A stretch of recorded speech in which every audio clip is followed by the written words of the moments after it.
तो वैसे ही अगर तो वही है कि अगर वो दोनों विपरीत कार्य कर रहे हैं, the body is not ready to accept the kind of water which the boy और girl is drinking, so it is acting in reverse. वैसे ही अगर किसी भी फ्लोरा फौना की हैबिटेट का डिस्ट्रक्शन हो जाता है या कुछ नई स्पीशीज का इंट्रोडक्शन हो जाता है, तो ये सारे फैक्टर्स मिलके जो नेचुरल हैबिटेट ऑफ एक एंडेमिक स्पीशी है उस एरिया का, उसको बहुत ज्यादा अफेक्ट करते हैं।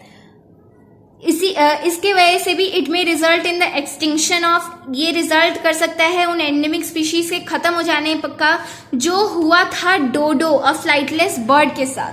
ठीक है, तो अब आगे हम केस स्टडी ऑफ डोडो करेंगे, हम डोडो की केस स्टडी करेंगे। डोडो एक फ्लाइटलेस बर्ड था। Dodo was a flightless bird which was endemic to Mascarene which is situated at the island of Mauritius. You all are aware with Mauritius, which is located at the east of Madagascar in the Indian Ocean, जो कि अब extinct हो चुके हैं। They are completely finished from our biosphere, from our earth. Okay? इसका जो closest genetic relative था, genetic relative यानी कहीं ना कहीं इसका कोई पूर्वज, इसकी प्रजाति का कोई ऑर्गेनिज्म, कोई एनिमल। ठीक है, तो वो क्या थे? रोड्रिगस सॉलिटेयर, जो कि उसी की तरह एक्सटिंक्ट हो चुके हैं। ओके, ये प्रिज्यूम किया गया था that dodo became flightless because of the ready availability of abundant food sources and relative absence of predators on Mascarin Island of Mauritius. Okay, I want to give an example. जब हमें किसी भी चीज की आदत छूट जाती है तो हम जो उस आदत के लिए जो करते थे, मेहनत ही करना छोड़ देते हैं। ठीक है, लाइकवाइज अभी हम सब लॉकडाउन में हैं, अपने अपने घर पे बंद हैं, तो जिस तरीके से आपको स्कूल जाने की आदत थी, you were as prepared for sitting 6 hours in the school, but ये हैबिट अब छूट चुकी है, कहीं ना कहीं आदत से निकल गई है। अब तो 2-3 घंटे की जो ऑनलाइन क्लास होती है बस उसी की आदत है। तो उसी तरह जब डोडो जितना फूड लेता था उसकी अबेंडेंट, उसको उतना फूड नहीं मिला, ये पहला रीजन। सेकेंड रीजन कि प्रीडेटर्स, तो इसी तरह जो डोडो को जितना फूड चाहिए होता था उसके लिए उस एरिया में उसके लिए ज्यादा फूड मिल गया, रेडी अवेलेबिलिटी, बहुत ज्यादा उसको फूड मिल गया, जिसके वजह से उसने इतना खा लिया कि वजन बढ़ जाने के वजह से कहीं ना कहीं उसकी उड़ने की आदत खत्म हो गई। फर्स्ट रीजन था ये। सेकेंड रीजन ये था कि प्रीडेटर्स यानी जो जानवरों पे हमला करते हैं और उनसे बचने के लिए जिस पे हमला होता है, या तो फ्लाई करते हैं या तो रन करते हैं। इसके पास विंग्स तो थे, पर जैसे ही प्रीडेटर्स ने इन पे हमला करना छोड़ दिया, इनकी फ्लाइंग की हैबिट छूट गई। मतलब पूरी तरीके से उनकी फ्लाइंग की हैबिट डिसअपियर हो गई। सो फ्लाइटलेस बर्ड्स हो गए। ठीक है, फर्स्ट रिकॉर्डेड डिस्क्रिप्शन जो था डोडो का वो बनाया गया था डच सेलर्स के द्वारा in 1598। According to them it was about 1 metre tall and weighed approximately 10 to 18 kgs. Okay, its external appearance is evidenced only by paintings and written accounts.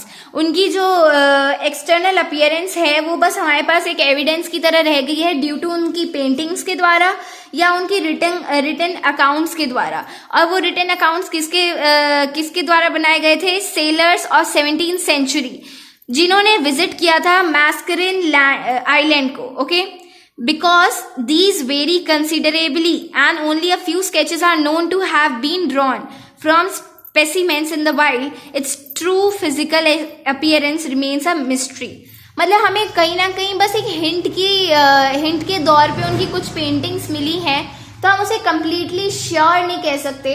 इसलिए जो हमारे पास पेंटिंग्स हैं वो एक वो थोड़ा बहुत हिंट है, पर जो उसका रियल अपीयरेंस है वो एक मिस्ट्री बन के रह चुका है, जो अब हम कभी क्रैक नहीं कर सकते क्योंकि दे आर एक्सटिंक्ट नाउ। ठीक है, it was entirely fearless of humans. उनमें ह्यूमंस को लेके कोई फियर नहीं था। This fearlessness along with its inability to fly made the dodo easy prey for visiting sailors. ना ही उनको ह्यूमन से कोई डर था, ना ही वो अब उड़ पाते थे, तो इसलिए डोडो जो थे वो इजी प्रे बन चुके थे विजिटिंग सेलर्स के लिए। ठीक है, animals like dogs, pigs, cats, rats and crab eating macaques that brought along to the island often destroy the dodo's vulnerable nest and competed for the limited food resources, leading to the extinction of the entire species in just over 80 years of human contact। जो हमने ऊपर पढ़ा था कि क्यों endemic species extinct हो जाते हैं, क्योंकि उनकी हैबिटेट डिस्ट्रक्शन की वजह से और न्यू स्पीशीज के आ जाने की वजह से। तो जो वहाँ पे नई स्पीशीज आई, इन्होंने फूड के लिए उन पे इतना हावी होने लग गए कि उसके वजह से डोडो एक्सटिंक्ट होने लग गए। और जो इनकी लास्ट क्रेडिबल रिकॉर्डिंग थी ऑफ डोडो को देखने की, वो डेट हो गई फ्रॉम 1662। उनकी जो एक्सटिंक्शन थी वो एक immediately noticed and some consider it to be a mythological creature. कुछ लोग जो इसमें विश्वास नहीं करते, they think that it's all a mythological creature. ये सब ह्यूमंस की मनगढ़ंत कहानियां हैं।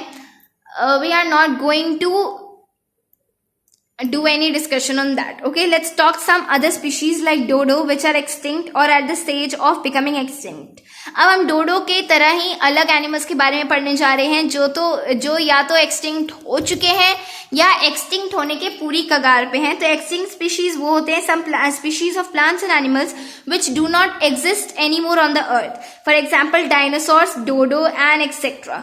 Similarly, Nilgin, Holy and Cry Pansy are examples of extinct plants. Okay? Endangered species कौन से होते हैं? वो species जो इस रिस्क में है कि वो जल्दी से extinct हो जाएंगे। There are some species of plants and animals that are at high risk of becoming extinct. Such species are called endangered species. ठीक है? उनके जो नंबर हैं, their number have been drastically reduced due to their indiscriminate hunting or destruction of their habitats। उनकी जो इतनी ज्यादा indiscriminate hunting हो रही है और उनकी हैबिटेट की डिस्ट्रक्शन हो रही है, उसके वजह से इनकी काउंटिंग कम होती जा रही है, क्योंकि इनकी काउंटिंग जाके एक्सटिंक्ट स्पीशीज में जुड़ जा रही है। मतलब थोड़े दिन जो एंडेंजर्ड रहते हैं, उनकी हैबिटेट को अगर हम पूरी तरीके से उसको तबाह कर दें या उनके फूड को छीन लें, तो उसके वजह से उनको हंट कर लें, तो वो एक्सटिंक्ट हो जा रहे हैं। उसके कुछ एग्जांपल्स हैं, Indian rhinoceros, Asiatic lion, crocodile, blue whale are endangered species. Okay, next are vulnerable species, some species of plants and animals that have high chances of becoming endangered. मतलब देखिए, हम ऊपर के स्टेज से नीचे आते जा रहे हैं। सबसे पहले हमने क्या पढ़ा? एक्सटिंक्ट, जो खत्म हो चुके हैं। उसके बाद एंडेंजर्ड, जो एक्सटिंक्ट बनने की कगार पे हैं। अब वल्नरेबल, जो एंडेंजर्ड बनने की कगार पे हैं। ठीक है, तो इसमें इसके कुछ एग्जांपल्स हैं, musk deer, sambar, spotted deer etcetera. ठीक है, नेक्स्ट जो है एंडेंजर्ड और वल्नरेबल स्पीशीज, वो टुगेदर एक टर्म कहलाते हैं। एंडेंजर्ड और वल्नरेबल को हम कंबाइन करके एक टर्म यूज करते हैं, थ्रेटेंड स्पीशीज, क्योंकि थ्रेटेंड मीन्स वो स्पीशीज जो किसी खतरे में है। एंड वी ऑल नो, जितना हमने अभी पढ़ा, कि ये दोनों तरीके की स्पीशीज ही पूरी खतरे में है कि ये कहीं ना कहीं जाके एक्सटिंक्ट हो जाएंगी। ओके, थ्रेटेंड स्पीशीज के कुछ एग्जांपल्स हैं, Bengal tiger, sea turtle are some examples of threatened species. ठीक है, जैसा आप इधर पिक्चर्स में देख सकते हैं। Okay, and next topic is red data book. Red data book is a record of all threatened species of plants and animals. Red data book अब देखिए, हमारे इंडिया में, हमारे पूरे वर्ल्ड में हर चीज का कोई रिकॉर्ड बना के रखा जाता है। तो जितने भी एनिमल्स एंड प्लांट्स जो थ्रेटेंड स्पीशीज हैं, हमने उनका रिकॉर्ड बनाया हुआ है, जिसको हम रेड डाटा बुक कहते हैं। ये पब्लिश की गई थी international union for conservation of nature and natural resources, IUCN, which is now known as World Conservation Union, WCU। जो फर्स्ट रेड डाटा बुक थी एनिमल्स की, वो कंपाइल्ड हुई थी 1991 में। ये सब ईयर्स और short forms, full forms, you should learn It can come in 1-marker questions. Okay, in this book species are classified into different categories. इस बुक में हमने स्पीशीज को डिफरेंट कैटेगरीज में डिवाइड कर रखा है, जो कि परसीव्ड रिस्क में है फटाफट से एक्सटिंक्ट हो जाने का. Each red book usually deals with specific group of animals and plants, that is reptiles, insects और मॉसेस. ठीक है, they are now being published in many different countries and provided useful information on the threat status of the species. जो red listing assessments हैं वो एक simple logical process है ये determine करने के लिए कि स्टेटस क्या है threat, the status of threat to a species based on available information. उस अवेलेबल इंफॉर्मेशन पे हमें कैसे पता चल सकता है कि वो स्पीशीज किस इंफॉर्मेशन के तहत वो थ्रेटन स्पीशीज बन रहे हैं. जो IUCN है वो reevaluates the category of every species every 5 years. जैसे हर चीज का एक पर्टिकुलर टाइम होता है, वैसे इनका फिक्स कर रखा है हर 5 साल पे वो स्पीशीज के बारे में स्टडी करके IUCN अपने रेड डाटा बुक में उसको लिखती जाती, उसको अटेस्ट करते जाती है. ओके, और at least even every 10 years. Okay, it's main aim is to convey the urgency of conservation issues to the public as well as to help the international community to reduce species extinction. Okay, next topic is our protected areas. To protect flora and fauna and their habitats, the government of India has created some protected areas. जैसे मैंने बताया था, इसको हमने protection दी हुई है, government के द्वारा दी गई है ताकि हम फ्लोरा फाना और उनके हैबिटेट को प्रोटेक्ट कर सके ह्यूमन थ्रेट्स से. ठीक है, protected area includes national parks, wild life sanctuaries and biosphere reserves. अब प्रोटेक्टेड एरियाज के भी कुछ पार्ट्स हैं. ठीक है, प्रोटेक्टेड एरियाज के 3 पार्ट्स हैं. क्या क्या? National parks, biosphere reserves and wild life sanctuaries. Okay, अब हम सबके बारे में स्टडी करेंगे. नेशनल पार्क्स क्या होते हैं? वो एक they are protected land areas preserved in natural conditions. अब देखिए नेचुरल पार्क से हमें याद है, ठीक है, नेचुरल कंडीशंस होंगी वहां पे. तो इसी तरह नेशनल पार्क्स वो प्रोटेक्टेड लैंड एरियाज होते हैं जिसको हमने प्रिजर्व भी कर रखा है, किसके साथ? नेचुरल कंडीशन के साथ, ताकि हम वाइल्ड प्लांट्स एंड एनिमल्स को उनकी नेचुरल हैबिटेट प्रोवाइड कर सके. इन एरियाज में forestry, grazing, cultivation and free entry of people are not allowed. इसमें फॉरेस्ट्री, ग्रेजिंग, कल्टीवेशन और ह्यूमंस की फ्री एंट्री अलाउड नहीं है.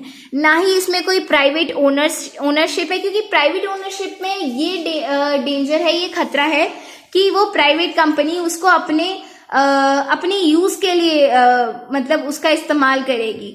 जैसे कि एनिमल्स की लेदर, उनकी स्किन से लेदर के बहुत सारे मटेरियल बनते हैं, तो उसी तरह इनको अलग अलग तरीके में यूज करा जा सकता है. इसलिए हमने इनको कोई प्राइवेट ओनरशिप नहीं दी हुई है, क्योंकि अगर गवर्नमेंट से कोई गलती होती है तो so many are there to question them and the government has to answer them.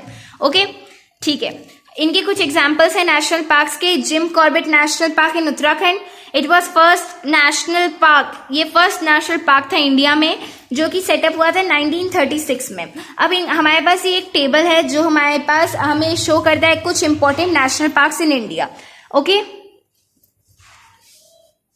अब नेक्स्ट हमारा wild life sanctuary. Wild life sanctuary is an area where only animals are protected. इसमें तो हमारे प्लांट्स, एनिमल्स सब आ गए, पर wild life sanctuary में only animals are protected. In areas में capturing and killing of animals is strictly prohibited. अब सिंपल सी बात है, जहाँ पे हम एनिमल्स को प्रोटेक्ट करना चाहते हैं वहां पे उन पे हरासमेंट तो नहीं करवाएंगे. Okay, however collection of minor forest products जो हैं, जैसे harvesting of timber and cultivation, वो यहाँ पे ग्रांटेड है. वो भी किसी के प्योर देखभाल में होगा. Okay, so far as they do not interfere with the life of wild animals. ठीक है, इसके भी कुछ एग्जांपल्स हैं. Gir sanctuary in Gujarat, Sultanpur bird sanctuary, Periyar sanctuary in Kerala and Bandipur wild life sanctuary in Karnataka. Next and last is biosphere reserve. Biosphere reserve क्या है? एक large protected area है, किसके लिए? Conservation of wild life, plant and animal resources, ये सबको protect करने के लिए। ओके, जो मेन एम है बायोस्फीयर रिजर्व का वो है ताकि हम बायोडाइवर्सिटी को कंजर्व कर सकें, बायोडाइवर्सिटी को बचा सकें। हम उसके द्वारा इकोलॉजिकल बैलेंस को मेंटेन भी कर सकते हैं और maintain the culture of the particular area. Her area का कल्चर होता है एक पर्टिकुलर, और वो कल्चर किसी वाइल्ड लाइफ से, प्लांट से भी सिचुएटेड हो सकते हैं, तो उनकी कल्चर को भी बचाए रखने का ये हमारा एक मतलब अभियान टाइप्स आप मान सकते हैं। ठीक है, ट्राइबल्स जो हैं और कुछ tribals and other people living in that area are advise to coexist, यानी उनके साथ रहना, लिविंग टुगेदर।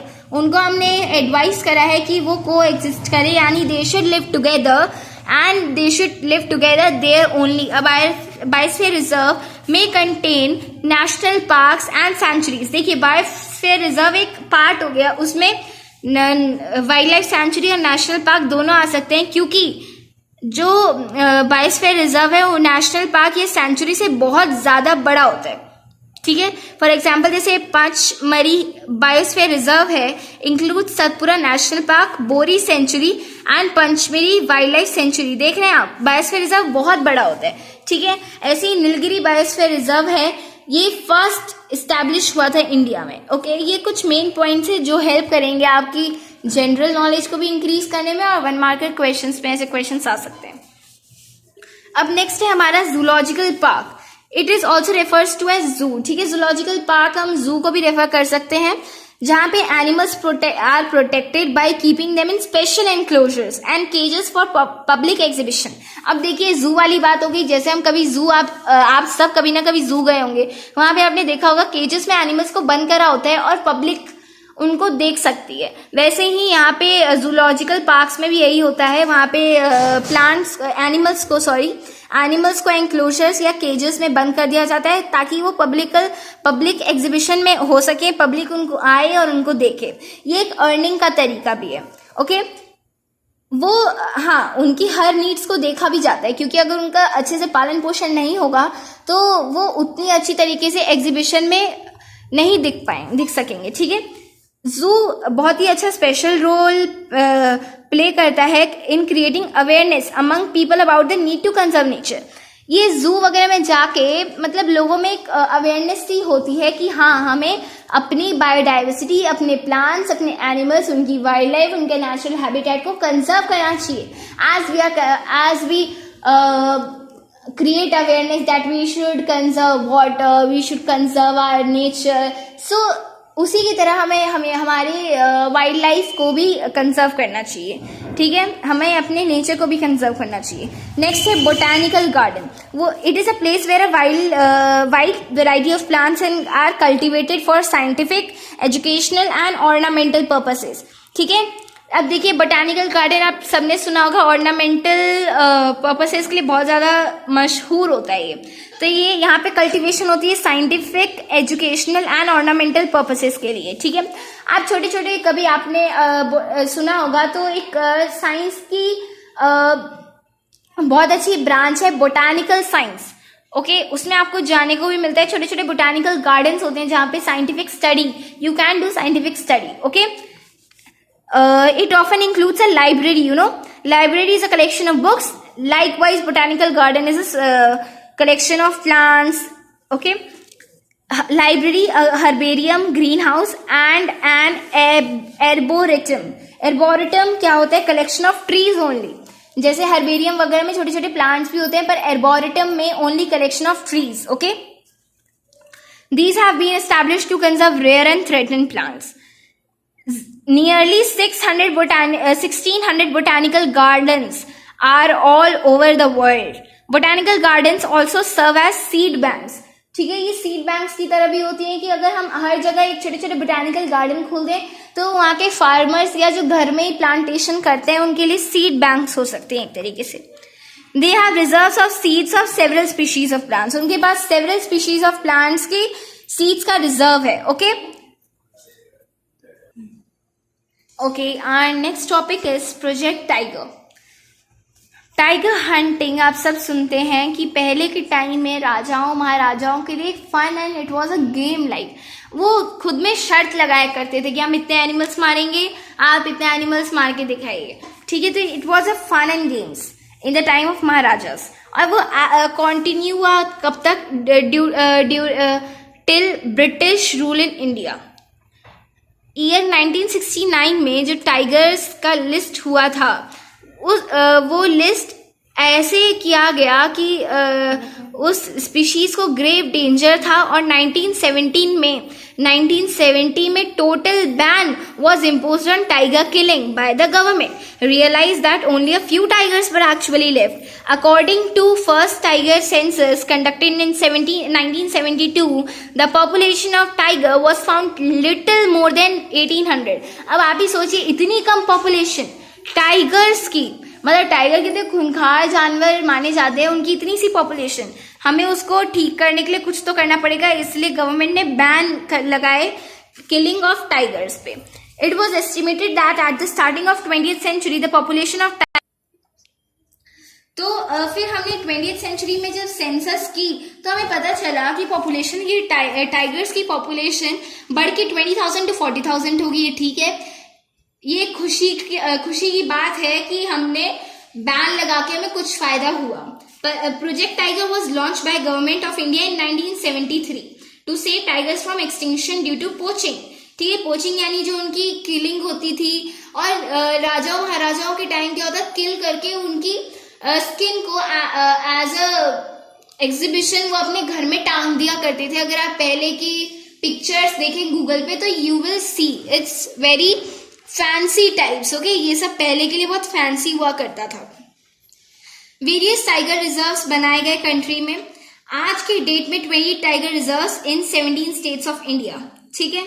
अब cattle grazing in these areas have been stopped and several villages have been moved out, ठीक है। इन जगहों में कैटल ग्रेजिंग, क्योंकि अब देखिए टाइगर्स हैं, कैटल ग्रेजिंग के लिए आएंगी तो ये उस पर हमला कर सकते हैं, इसलिए वहां पे मना हो गई। जो आसपास के जो विलेजेस थे वो वहां से मूव हो गए, यानी पूरी की पूरी विलेजेस खाली कर दी गई, because everyone has danger from tigers.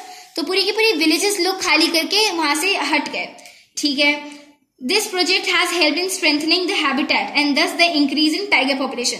इसका ऐसे क्या हुआ, उनकी पॉपुलेशन तो बढ़ी पर उनकी हैबिटेट भी बढ़ी। हैबिटेट यानी उनके पास जगह भी ज्यादा हो गए। जब लोग विलेजेस छोड़ के चले गए तो विलेजेस वाली एरिया भी उसी में इंक्लूड कर ली गई, तो टाइगर्स के बढ़ने के लिए एरिया कितना ज्यादा हो गया, ठीक है। Due to undisturbed forest vegetation a good prey base has also been established.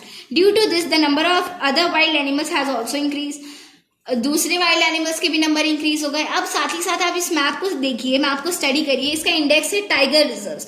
ये जगह जगह आपको पूरे इंडिया में शो करे कि कहाँ कहाँ टाइगर रिजर्व्स है।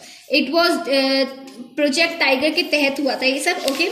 आप इसकी फोटो पॉज करके स्टडी कर सकते हैं। You should study this map, you should know that where are the tiger reserves, okay, situated. अब नेक्स्ट हम पढ़ने वाले माइग्रेशन, जो सीजनल मास मूवमेंट होती है एनिमल्स की एक जगह से दूसरी जगह पे, ताकि वो एक्सट्रीम कोल्ड से बच सके, उसको हम कहते हैं माइग्रेशन। आपने अक्सर सुना होगा migration of Arctic turns. Arctic turns जो बर्ड्स होती हैं वो बहुत लंबी दूरी तय करती हैं इंडिया से साउथ पोल से नॉर्थ पोल की तरफ। क्यों? जब नॉर्थ पोल में ज्यादा गर्मी हो जाती है तो एक्सट्रीम कोल्ड से बचने के लिए वो वहां पे चली जाती हैं, ठीक है। बर्ड्स, फिश, वेल्स, बटरफ्लाईज, ये सब माइग्रेटरी एनिमल्स होती हैं। जो आर्कटिक टर्न होती है वो लॉन्गेस्ट माइग्रेशन बनाती है साउथ पोल से नॉर्थ पोल तक, when it is winter in south and summer in the north. Siberian cranes travel large distances and come to Poyang in China during winters, ठीक है। These birds visited to India during winters until 2002। ये 2002 तक India में visit करी winters. ये winters के लिए आती हैं, इनको समर्स में नहीं होता है, इनको ये विंटर्स के लिए आती हैं, ठीक है। Eels which live in fresh water travel to the sea to lay their eggs. अब देखिए ईल्स को क्या होता है, ईल्स जो है उनको फ्रेश वाटर से सी में जाना पड़ता है अपने एग्स को ले करने के लिए, क्योंकि फ्रेश वाटर सॉल्टी नहीं होता, सी का वाटर सॉल्टी होता है, तो उसको सी में जाना पड़ता है अपने एग्स को ले करने के लिए, और आफ्टर हैचिंग वापस से वो फ्रेश वाटर में आ जाती हैं, ठीक है, ओके। यहाँ पे आर्कटिक टर्न माइग्रेशन सब टॉपिक फिनिश हुआ। अब हम पढ़ेंगे प्लांट्स के लिए डिफॉरेस्टेशन के बारे में। मैंने पहले ही आपको बताया था cutting down of trees on large scale is called deforestation. Forest एक बहुत ही वैल्यूएबल नेचुरल रिसोर्स है जिनके बिना हमारा काम नहीं चल सकता है। जैसे मैंने बताया था इकोलॉजिकल बैलेंस के लिए सब बहुत जरूरी है। तो अगर फॉरेस्ट दिन पर दिन खत्म हो जाएंगे तो हमारा इकोलॉजिकल बैलेंस खराब हो जाएगा।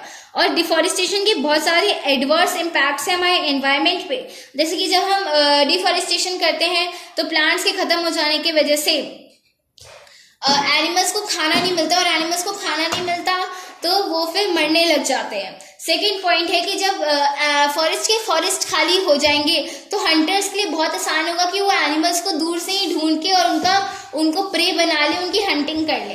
थर्ड पॉइंट ये है कि जिनका रोजगार फॉरेस्ट के कामों पे चलता है, कटिंग ऑफ वुड ट्रीज, वो सब खत्म हो जाएगा और जो फॉरेस्ट में रहते हैं उनसे उनका होम एंड शेल्टर छीन लिया जाएगा। ठीक है, जिन लोगों का घर फॉरेस्ट में होता है वो छीन जाएगा, जिन बर्ड्स का घर नेस्ट उनके ट्रीज पे होता है वो छिन जाएगा। तो ये बहुत ज्यादा इफेक्ट करेगा ह्यूमन या प्लांट या एनिमल्स के लिविंग पे। ठीक है, नेक्स्ट पॉइंट एक ये भी हो सकता है कि ये जैसे जैसे ट्रीज खत्म होती जाएंगी तो ऑक्सीजन की मात्रा कम होती जाएगी, जिसके वजह से लोगों को बहुत प्रॉब्लम होने लग जाएगी। इसके वजह से जो है एटमॉस्फेयर में जो लेवल है कार्बन डाइऑक्साइड का वो बहुत बढ़ जाएगा, जो कि इंक्रीज करेगा टेम्परेचर में। उसके वजह से टेम्परेचर बढ़ेगा और टेम्परेचर की कॉन्स्टिट्यूएंटली इंक्रीज की वजह से वो ग्लोबल वार्मिंग को लीड करेगा, ग्लोबल वार्मिंग होगी उसकी वजह से। ट्रीज रेन लाती हैं, जब ट्रीज ही खत्म हो जाएंगी तो रेन कम होगी। ठीक है, और जब रेन कम होगी तो बहुत सारे लोग हैं जो खेती बाड़ी करते हैं, अगर बारिश ना हो तो उनकी फसल कैसे उपजेगी? तो फिर जब फसल ही नहीं उपजेगी तो हर घर खाना कैसे पहुंचेगा? देख रहे हैं इसका कितना दूर तक इम्पैक्ट हो रहा है। तो इसलिए हमें डिफॉरेस्टेशन को बिल्कुल मना करना चाहिए, जिससे हम अपनी बायोडाइवर्सिटी ऑफ प्लेस को बचा सके, हम अपनी लाइफ्स को बचा सके। ये नहीं कह रहे हैं हम कि बस प्लांट्स काट दिया वो उसका हम पे क्या फर्क पड़ रहा है। अरे प्लांट्स काट रहे हैं तो इतना घूम फिर के फर्क तो हम पे ही पड़ रहा है। ठीक है, next point is desertification. Cutting down of trees is also responsible for the change in physical properties like nutrient content. जैसे फूड चेन होता है, उसमें अगर प्लांट्स ही नहीं होंगे तो न्यूट्रिएंट कंटेंट में बहुत ज्यादा फर्क पहुंचेगा। तो डिफॉरेस्टेशन जो है वो एक्सपोज करता है टॉप सॉइल को कि agents like wind and water, जो कि सॉइल इरोजन के लिए रिस्पॉन्सिबल होती हैं, वो ऊपर की लेयर को खत्म कर दी जाए। And the erosion of top layer of soil exposes the hard rocky layer which have less humus and are less fertile. अब जब विंड या वाटर से ऊपर की लेयर खत्म हो जाएगी तो नीचे क्या बचेगी? मतलब पूरे ईंट पत्थर से भरी हुई लेयर, जो कि जिसमें लेस ह्यूमस होता है और लेस फर्टाइल होता है, उसमें हमारी प्लांट्स नहीं ग्रो कर पाएंगी। तो इसके वजह से जो फर्टाइल लैंड होती है वो कन्वर्ट हो जाती है डेजर्ट में, और जब फर्टाइल लैंड से डेजर्ट में हो जा रही है कन्वर्ट तो उसको हम डेजर्टिफिकेशन कहेंगे। ठीक है, deforestation also affects the water holding capacity of soil. अब जब डिफॉरेस्टेशन हो रहा है, प्लांट्स नहीं है, क्योंकि रूट्स पानी को बहुत ज्यादा अच्छी तरीके से होल्डिंग कैपेसिटी होती है, उसकी वजह से सॉइल भी वाटर होल्डिंग कैपेसिटी बढ़ जाती है सॉइल की। पर जब डिफॉरेस्टेशन हो गई तो कहीं ना कहीं ultimately water holding capacity of soil reduces the infiltration of water into the ground. ठीक है, और फिर उसके बाद loss of precious wildlife is a major effect of deforestation, and deforestation also leads to depletion of resources like wood, food, fodder, medicines, etc. as they are all forest products. और next है causes of deforestation. ठीक है, ये तो impacts हो गए कि उनके बहुत ज्यादा इम्पैक्ट्स होते, एडवर्स इम्पैक्ट्स यानी बहुत ज्यादा नेगेटिव इम्पैक्ट्स होती है हमारे एनवायरमेंट पे।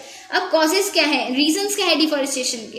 रीजंस ये है कि जो human beings are the main cause of deforestation, हम ही लोग डिफॉरेस्टेशन के सबसे मेन रीजन है। ओके, क्योंकि we cut down trees to fulfil our various needs. हमें फैक्ट्रीज खड़ी करनी है, ट्रीज काट दो, फॉरेस्ट हटा दो, यहाँ पे फैक्ट्री खड़ी होगी। ये सब है हमारी नीड्स, जिसके वजह से हम फॉरेस्ट को खत्म कर देते हैं. Forest are clear to use land for cultivation of crops, construction of houses, roads, factories etcetera.